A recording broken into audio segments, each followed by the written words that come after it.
Талас облусунун Манас районундагы Нылды айылында 11 жаштагы бала ок атуучу куралдан жаракат алып каза болду. Бул тууралуу Талас облустук ички иштер башкармалыгынан билдиришти.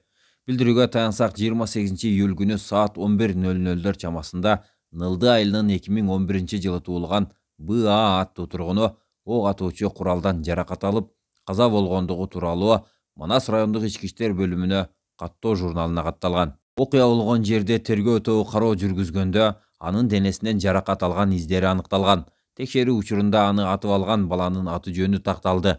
Ал Манас районунун 2007-жылы туулган КА аттуу тургуну болгон. Окуя боюнча тергөөдө керектүү кишилер суралып, ок атуучу куралды эч кимге айтпай ойноп алып чыгып, ошол жерде балдар менен жарышып баратып, эшектин үстүнөн колундагы мылтык кокусунан атылып кеткендигин билдирген. Азыркы учурда аталган курал кимге таандык экендигин тактоо иштерин милиция кызматкерлери жүргүзүүдө деп айтылат маалыматта.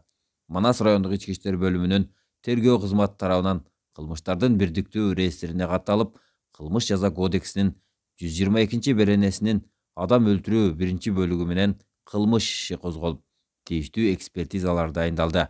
Учурда тергөө иштери жүргүзүлүүдө.